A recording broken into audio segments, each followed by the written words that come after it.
어린 자녀들과 여행을 하게 되면 자녀들이 가장 자주 묻는 질문이 있습니다. 그것은 아직 멀었어요 라는 질문입니다. 너무 자주 물어서 다시 묻지 말라고 협박을 해도 어린 자녀는 얼마 지나지 않아서 반드시 묻게 되어 있습니다. 여행 시간이 길어질수록 그 질문의 횟수는 더 잦아질 것입니다. 이스라엘 백성들은 여행을 떠날 준비가 되어 있습니다. 그들은 종살이에서 자유로, 가나안에서 풍요로, 젖과 꿀이 흐르는 약속의 땅으로 가고 있었습니다. 그 여행은 어찌 보면 아주 단순해 보였습니다. 하나님은 내가 너희들을 그 땅 밖으로 끌어내겠다라고 말씀하셨습니다. 애굽, 가나안 그리고 종살이에서 해방되어 젖과 꿀이 흐르는 가나안 땅으로 인도하겠다라고 말씀하셨습니다. 그 여행이 오래 걸리리라고 생각하지 않았습니다. 일단 애굽을 떠난 뒤 그들이 해야 할 일은 시내 반도를 가로질러 가는 것이었습니다. 거리상으로 그리 먼 여행이 아니었습니다. 한두 주 후 몇 주만 지나면 여행을 마칠 수 있었습니다. 하지만 하나님은 다른 길을 생각하고 계셨습니다. 오늘 본문의 말씀을 다시 한번 읽어보겠습니다.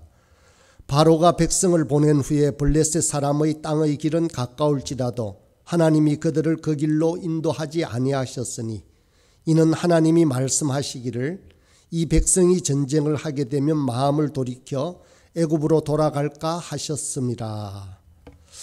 하나님은 이스라엘 백성들을 사랑하셔서 최단 거리를 택하지 않으셨습니다. 그들의 부족한 믿음과 두려움 때문에 하나님은 그들을 우회도로로 인도하셨습니다.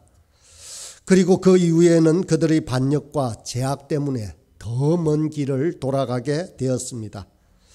이스라엘 백성들의 입에서 다시금 질문이 쏟아지기 시작합니다. 아직 멀었어요. 상상해 보십시오. 전 백성들이 모였습니다. 400년 동안 기다려왔던 고향으로 돌아가는 여행이 시작되었습니다. 어느 누구도 가본 적이 없지만 고향으로 가는 방향은 모두 알고 있었습니다.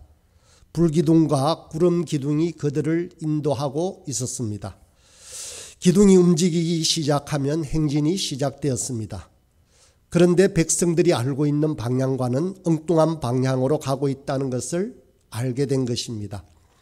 약속의 땅은 북동쪽에 있는데 그들을 인도하는 기둥은 남쪽으로 향하고 있었습니다. 백성들은 의아해 묻습니다. 모세에게 묻습니다. 아직 멀었어요. 모세도 자신이 알고 있는 것이 없었습니다. 그래서 모세는 백성들에게 이렇게 대답합니다. 하나님만이 아신다네 라고 말입니다. 하나님은 자기 백성을 우회도로로 인도하십니다. 성급하게 이동하지 않으십니다. 결코 서두르지 않으십니다. 물론 하나님은 아주 빠르게 움직일 수도 있습니다. 하나님은 눈 깜짝할 사이에 극적으로 기도에 응답하실 수도 있습니다. 그렇지만 하나님은 서두르지 않습니다. 우리는 하나님이 인내하는 시대에 살고 있습니다. 하나님은 사랑 때문에 인류 역사의 끝을 연기하고 계십니다. 가능한 한 많은 사람들이 하나님을 찾고 구원을 얻게 하기 위해서 말입니다. 자기 백성을 광야의 길을 통해 약속의 땅으로 인도하시는 분은 바로 하나님이십니다. 하나님은 우회도로의 하나님이십니다. 이스라엘 백성에게 있어서 이것은 단순히 돌아가는 길이 아니었습니다. 그들은 그곳에서 40년의 세월을 보내었습니다. 광야에서 40년을 보낸 것입니다. 40이라는 숫자는 성경에서 중요한 의미를 가지는 숫자입니다. 구약학자들에 의하면 인간의 관점으로 볼 때 40은 상당한 긴 시간을 나타내기 위한 수라고 말합니다. 40년은 한 세대의 길이었습니다. 이삭과 에서는 40살에 결혼했습니다. 다윗과 솔로몬은 40년간 통치했습니다. 40일은 홍수의 시간이고 모세가 시내 산에서 보낸 시간입니다. 또 예수님의 부활과 성천 사이의 기간을 말하기도 합니다. 또 40이라는 숫자는 특별히 광야와도 연결이 되어 있습니다. 모세가 애굽 사람을 죽이고 바로로부터 도망쳤을 때 모세는 미디안 광야에서 40년을 살았습니다. 엘리야가 이세벨로부터 도망쳤을 때 40주야의 여행 끝에 광야에 도착했습니다. 예수님도 광야에서 40일을 금식하고 기도한 후에 사역을 시작하셨습니다. 하나님을 찾는 사람들의 삶 속에 거듭해서 이런 일들이 일어납니다. 모든 사람이 얼마간은 광야에서의 시간을 보냅니다. 인생은 40에서 시작합니다. 광야는 사람들이 가고 싶어 하지 않는 곳입니다. 광야에서는 젖과 꿀이 흐르지 않습니다. 광야는 메마르고 황폐한 곳입니다. 인생은 거기에서 소망을 잃어버리기도 합니다. 만약에 저와 여러분도 진지하게 하나님을 믿는다면 우리 역시 하나님의 광야에 대해서 뭔가를 배우게 될 것입니다. 상처와 상실로 인하여 마음의 고통을 겪게 되는 날이 있을 것입니다. 피곤한데 잠조차 오지 않는 때를 알게 될 것입니다. 선한 동기로 기도하는데도 응답이 없을 때를 경험하게 될 것입니다.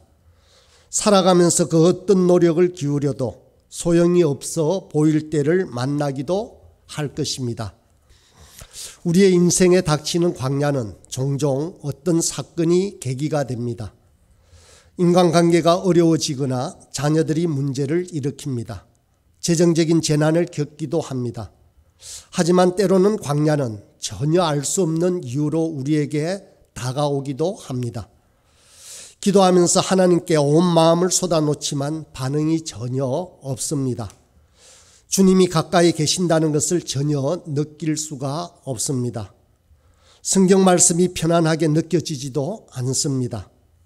왜 이럴까 하고 고민하지만 아무런 대답을 얻지 못할 때도 있습니다. 우리 영혼이 메마르고 황폐해지는 것 같이 느껴질 때도 있습니다. 우리는 인생의 광야에서 세상의 그 어떤 것에서도 의지할 수 없습니다. 우리가 매달릴 수 있는 것은 바로 하나님의 약속뿐입니다. 하나님은 당신을 잊지 않으신다. 당신은 버림받지 않았다. 하나님은 하나님의 자녀들을 우회 도로로 인도하신다. 결코 서두르지 않으신다라는 약속 말입니다. 하나님은 광야의 우회 도로에서 일하고 계십니다. 우리가 보지 못하는 방법과 이해할 수 없는 방법으로 일하고 계십니다.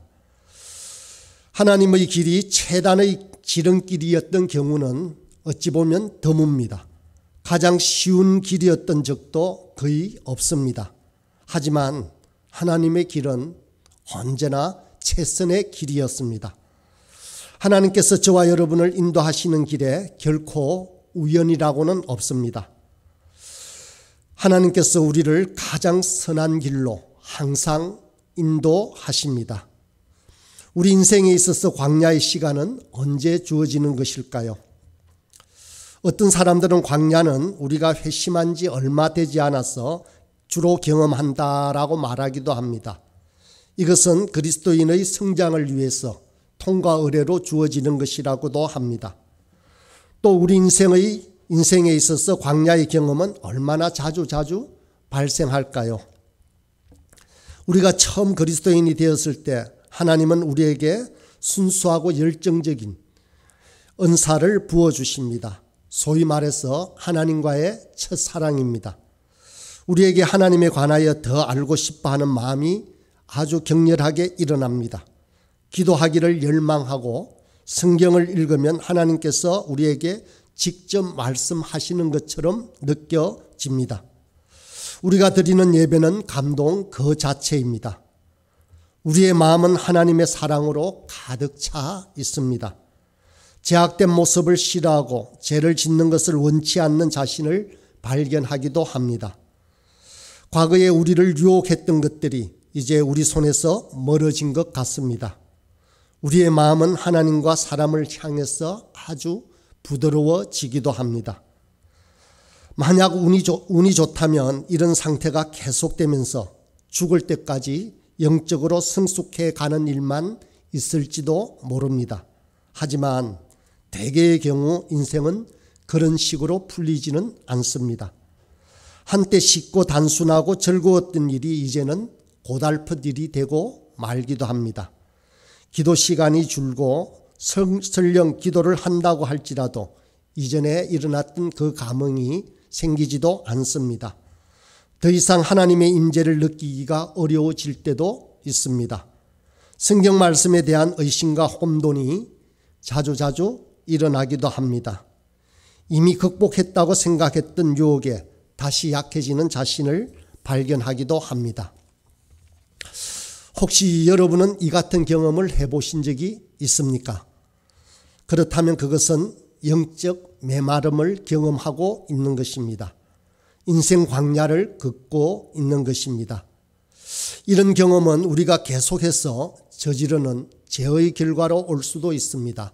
그렇다면 우리는 죄를 고백하고 회개해야만 합니다. 그런데 이런 상황이 아무 이유 없이 갑자기 찾아오기도 합니다. 전혀 원하지도 않은데 왜 하나님은 이런 일을 나에게 허락하시는 걸까 하며 놀라며 기도하기도 합니다. 그렇다면 우리의 영적 삶에 중요한 일이 일어나고 있는 것입니다. 그것은 바로 우리에게 영적 성장이 이루어져 가고 있는 과정입니다. 아이들이 자전거를 처음 배울 때 우리는 자주 넘어집니다. 아버지나 형님이 자전거를 뒤에서 잡아주다가 손을 놓으면 넘어집니다. 그러면 왜 안 잡아주느냐고 소리칩니다. 그러나 계속 잡아줄 수는 없습니다. 손을 놓아야 자전거를 혼자 탈 수 있습니다. 손을 놓았지만 아버지는 계속 옆에 있었습니다. 그렇게 자전거를 배워갔습니다. 우리 인생길에서도 곳곳마다 넘어지지만 사실상 우리는 성장하고 있는 것입니다. 단지 그것을 모를 뿐입니다. C.S. 루이스가 이런 말을 했습니다. 하나님께서 우리에게 원하는 것은 우리가 단숨에 정상에 도달하는 것이 아니라 우리 인생 내내 성숙의 과정을 이루어가는 것이다 라고 말입니다. 그러므로 우리가 기도하기가 어려운 중에도 기도의 자리에 있다라는 것은 하나님을 기쁘시게 해드릴 수 있는 놀라운 시간이 될 수도 있습니다. 혹시 지금 여러분이 하나님의 손길을 느낄 수 없을지도 모릅니다. 포기하라고 유혹을 받고 있을지도 모릅니다. 하지만 사실 저와 여러분은 영적 성숙의 과정에 있는 것입니다. 하나님께서 이스라엘 백성을 광야로 인도하신 이유가 무엇일까요? 다시 한번 본문을 읽겠습니다. 바로가 백성을 보낸 후에 블레셋 사람의 땅의 길은 가까울지라도 하나님이 그들을 그 길로 인도하지 아니하셨으니 이는 하나님이 말씀하시기를 이 백성이 전쟁을 하게 되면 마음을 돌이켜 애굽으로 돌아갈까 하셨습니다.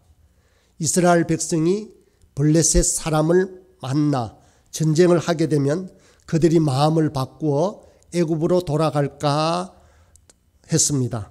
그래서 하나님은 그 백성들의 용기와 믿음을 키우기 위해서 얼마간의 시간이 필요했습니다. 돌아가는 우회도로가 필요하고 광야가 필요했던 것입니다. 광야는 고달픈 길입니다. 그렇지만 광야는 힘을 키우는 곳이기도 합니다. 하나님은 그 백성이 어디로 가는지보다 그들이 도착했을 때 어떤 사람이 되는지에 대해 관심을 기울이셨습니다. 성경의 인물들에게도 광야는 있었습니다. 그 광야를 거치면서 그들은 위대한 신앙인이 되었습니다. 요셉은 위대한 지도자가 될 것이라는 약속을 이전에 받았습니다. 그렇지만 요셉은 종으로 팔리고 수년 동안 애굽의 감옥에서 갇히게 되었습니다. 다윗은 이스라엘 왕으로 기름 부음을 받았습니다. 하지만 얼마 후에 그는 사울 왕의 업무로부터 도피하기 위해서 동굴에서 살아가는 집 없는 도망자가 되어야만 했습니다. 다니엘은 재능 많고 지혜로우며 신실했습니다. 하지만 그는 이방 나라에서 타향살이를 했고 사자굴에 던져지기도 했습니다. 하나님은 여전히 다니엘을 인도하고 계셨지만 그 길은 광야였습니다. 저와 여러분이 광야에서 감사할 수 있을 때 우리는 매우 강해집니다. 역경과 고난의 길을 걸을 때 우리의 입술에서 감사가 나온다면 우리는 더욱더 성숙해질 것입니다. 우리의 광야 길이 40년이 된다고 할지라도 인내할 수만 있다면 우리는 아브라함과 요셉처럼 다윗과 다니엘처럼 될 것입니다. 저에게 닥치는 광야가 있다면 이런 생각을 해보았습니다. 일생에 딱 한 번 맞는 예방주사와 같았으면 좋겠다라는 생각을 말입니다. 그런데 실제로 광야는 우리 일생에 있어서 한 번으로 끝나지는 않습니다. 우리에게 계속해서 찾아오는 장소이기도 합니다. 우리가 외로울 때, 지칠 때, 시험에 빠질 때 광야는 찾아옵니다. 다른 사람과의 불편한 관계에서도 올 수 있습니다. 아니면 동일한 죄와 거듭해서 실험하고 있을지도 모릅니다. 성장하려고 애쓰지만 자꾸만 넘어집니다. 광야는 시험의 장소입니다. 예수님께서 시험에 직면하셨던 것도 바로 광야입니다. 예수님은 십자가의 길로 가라는 아버지의 뜻을 따르지 말고 세상 왕국을 통치하는 지름길로 가라는 유혹을 받기도 합니다. 광야는 저와 여러분의 인내력을 확인해 볼 수 있는 장소입니다. 광야는 인내하는 자만이 지날 수 있는 곳입니다. 광야는 순종이 더 이상 쉽지 않을 때 순종하는 법을 배우는 곳이기도 합니다. 그러므로 광야는 저와 여러분을 강하게 만들어주는 최고의 장소입니다. 또 조금 이상하게 들리겠지만 광야는 하나님의 사랑을 깊이 체험할 수 있는 곳이기도 합니다. 우리가 사랑스럽다고 느낄 때 사랑받는 것은 아주 좋은 일입니다. 그렇지만 우리가 사랑스럽지 못하다고 사랑받을 자격이 없다라고 느낄 때 사랑받는다는 것은 그것은 바로 우리의 생명이고 큰 은혜입니다. 광야는 하나님의 사랑으로 사는 법을 배울 수 있는 최적의 장소이기도 합니다. 우리가 광야를 지나는 동안에 하나님이 함께 하심을 깨닫게 되는 것은 아주 놀라운 경험입니다. 광야 시절에 오직 하나님 한 분과 보낸다는 사실은 인생을 살아가면서 얻는 아주 놀라운 자양분이 될 것입니다. 광야는 약속의 땅이 아니었습니다. 거기에서 사는 삶은 쉽지 않았습니다. 광야 40년은 심판이었고 죄의 결과였습니다. 하지만 그 하나님의 심판조차도 사랑으로 가득했습니다. 하나님께서 이스라엘 백성들에게 바라시는 것은 광야의 장소가 고통의 장소가 아니라 사랑의 장소가 되는 것이었습니다. 하나님은 매일 아침 백성들을 먹이셨고 매일 낮 그들을 인도하셨고 매일 밤 그들을 보호하셨습니다. 광야는 하나님의 사랑으로 가득 찬 곳이었습니다. 하나님이 돌아가게 하시는 우회 도로인 광야는 결코 무익한 것이 아니었습니다. 이것 또한 결코 우연이 아닙니다. 우리 삶에 주어지는 광야는 우리의 소망이기도 했습니다. 우리 주님께서 친히 고통의 길인 십자가의 길로 걸어가셨습니다. 십자가가 재앙인 것만이 아닙니다. 그 길은 영광의 길이었습니다. 저와 여러분도 우리에게 주어지는 광야의 길을 반드시 걸어가야만 합니다. 광야의 길이라고 할지라도 장차 우리가 맞이할 그 영광의 자리를 생각하며 묵묵히 걸어가야 합니다. 아직 멀었어요 라고 우리는 또다시 묻습니다. 아직은 아닙니다. 언젠가는 도착합니다. 하지만 지금은 아닙니다. 조금만 참으면 그 영광의 길에서 주님을 만나게 될 것입니다. 이 인생의 여정에 주님을 바라보며 묵묵히 나아가는 저와 여러분이 되길 간절히 소원합니다.